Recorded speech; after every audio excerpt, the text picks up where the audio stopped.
Since I know many students are going to be out of class today and we're not going to have a chance to really talk about Chapter 1 of Life at These Speeds in person, at least for a couple days, I wanted to go ahead and do a quick video here just walking through a couple of the things that I wanted to point out so that when you do come back to class, we're all meeting together again, that we're kind of all on the same page. So, um, we're taking a look at the study guide right here from chapter 1, those 3 questions. So I'm just going to walk through and kind of talk about the answers to some of these. I'm also going to look at some of the notes that I have made about this whole section. And that way we're, again, like I said, we're all on the same page as we start talking about this novel together. So the first question there just asks to describe Kevin Schuler, and I've got those 5 different ways that we could take a look at Kevin. The whole idea here is that at the beginning of a novel, uh, in the exposition of a novel, the author is going to be mainly concerned with trying to introduce main characters and let us know what those people are like. Uh, Within the first several pages of the book, if they haven't introduced that main character and sort of got the reader interested in what that main character is like, then the writer runs the risk of sort of losing the reader. So most of the time, and in very rare cases, they'll introduce a main character much later on, but in most cases they're going to do that. So that's the case here with Kevin Schuler. So the first thing that you can do when you're going to characterize somebody, so the author knows that they have to start building a character here. They have to start letting you know what they're like. And there's several different ways they can do that. The first thing that I have listed right here is going to be the physical descriptions and appearance. Now here, in this novel, you didn't get a lot of direct characterization where the author was going to come right out and say exactly what this character was like, but the author does drop some hints. And that's where you can kind of start using what you can find in the text in order to support statements about it. That's what you're going to hear me talk a lot in this class about using textual evidence. It's just where you can make a statement about the text as long as you can back it up with some piece of evidence from the text. So, the physical descriptions and appearance. We know that he's an athlete and a good athlete. So then you can start making some safe assumptions as far as what he may look like. He's probably going to be physically fit. Um, his body type is going to be where, you know, he's probably solidly built. Appearance wise as well, we also know that he is dating a girl, Ellie, who, by everything we're finding out about her, is probably a little bit out of his league, based on the way that he acts and how immature he is and everything. So then you can again start making maybe a safe assumption that he's attractive. That's backed up by some direct statement because at one point he talks about that he's considered scrappy cute. So you can start getting some ideas about what he physically looks like based on what you are given, even if it's not going to be directly stated. Actions for B, and then thoughts and speech. I'm going to kind of lop those things together a little bit because they sort of do go together. Here at the beginning of the novel, this opening part of the novel, Kevin's a jerk. There's really no other way to go around it. I mean, he is immature. He is more than willing to put down the people around him to try to make himself look better. There are multiple occasions where he directly makes fun of other characters. Also, with his thoughts, he comes right out and says that he thinks that he is much better than Bobby, like that he's just better at him than everything else, better at life. So he is very open about that idea. And then he also directly states the fact that he is an egomaniac and it didn't bother him. So he is more than willing to basically act like a jerk at all times, um, even if it's going to hurt other people. So that's key to think about here at the opening of the novel because that's going to be what we need to pay attention to as we move forward in this novel. I mentioned the other day when we started introducing some of the ideas about this book and what we were actually going to study. And I mentioned that we were going to study character arcs. What a character arc actually is when it's basically all the changes, the path that a character takes throughout the course of a novel, a movie, TV series, whatever it is. It's basically where we pick up what the character is like at the beginning, and then we watch what happens to that character and the way they change based on all the things that happen to them throughout the course of the novel or whatever else we're taking a look at. Other characters' opinions. This is interesting in that obviously he's a jerk, but yet these other people are still friends with him. They at one point, even Charlie Catchell comes to sort of to his rescue when there's an altercation with some kids from another school.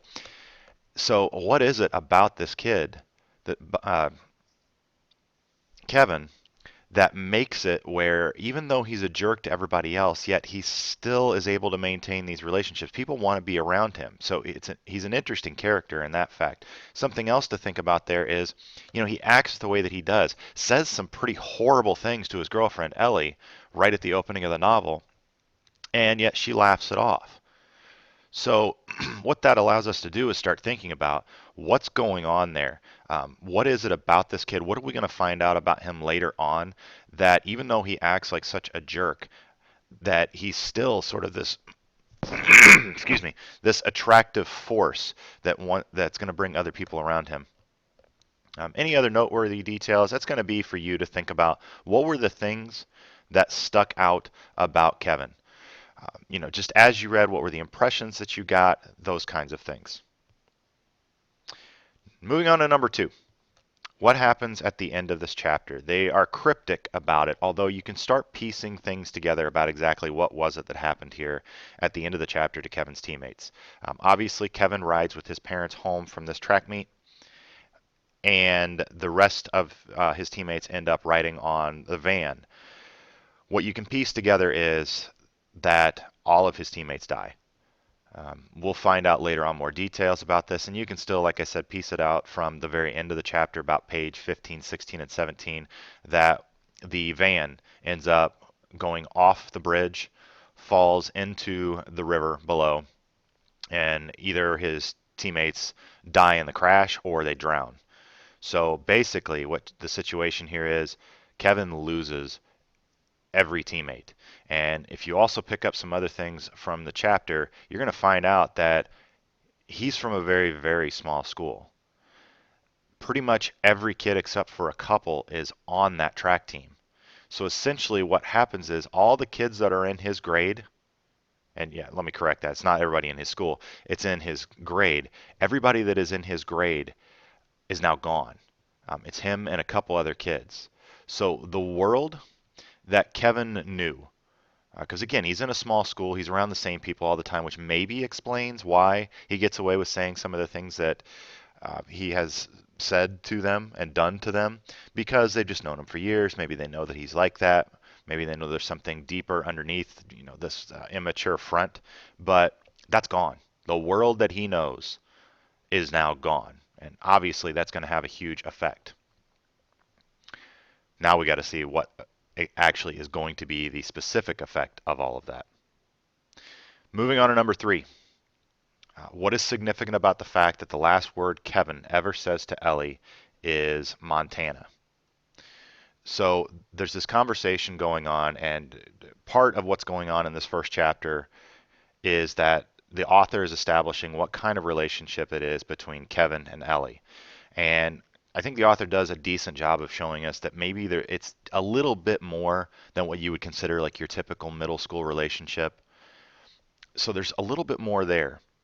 And this whole thing, it's a conversation that goes on between Kevin and Ellie.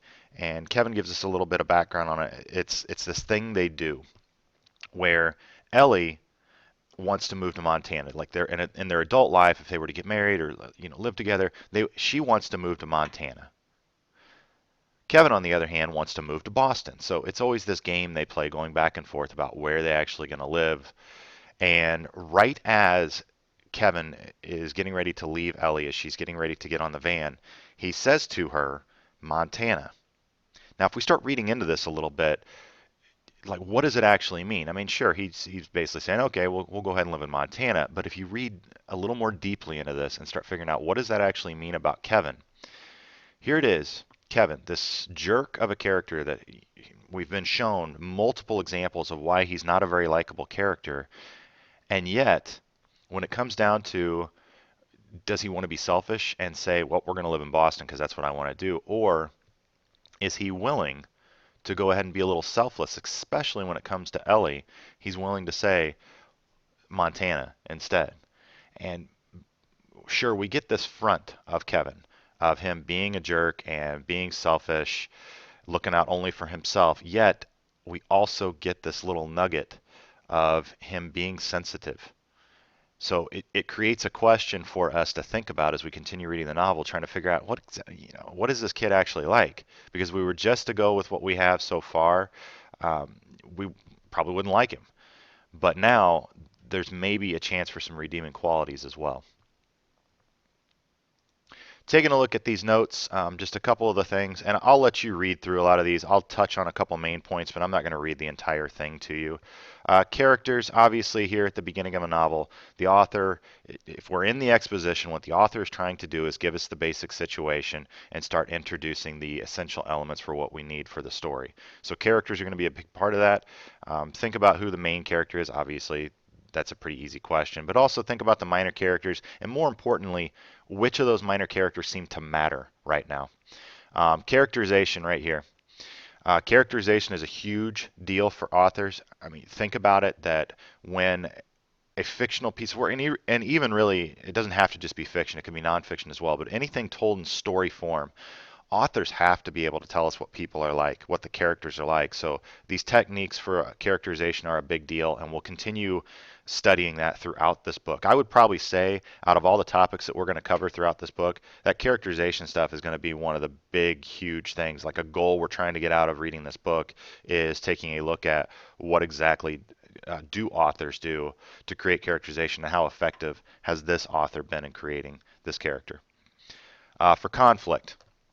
Conflict is another essential element to any narrative story. If you're going to tell a story, basically you need to have a character, you need to have a person that we care about and we want to follow along and see what happens to them, and then we need to place them in a situation where they have to solve issues. They have to go through things, and that's what the conflict is going to be. It's the driving force of any kind of narrative. So if you don't have an interesting problem for that person to get through, or it's too simple to solve, or things like that, story kind of falls apart. We don't really care about it as much. But if you have an interesting conflict that the character is really going to have to struggle with, and we really have to think about how are they going to get through this, or we can connect to it in some way. Maybe it's a conflict that we have either experienced before, or it's a very real conflict that maybe we will experience. That makes it a little bit more real for us, a little more interesting. So then we would go ahead and kind of get something out of the book. So I guess what I'm wanting you to do here is just start thinking about obviously what the main conflict is, which should be pretty obvious at this point, but then also start taking a look at, are there any other minor conflicts? Besides the big problem, what are some of the smaller ones? And we may not have many of those right now, but as the book goes on, any book, movie that's of any length, it's going to have the main conflict, the main thing they're trying to solve, but then also these smaller little issues that'll kind of pop up too.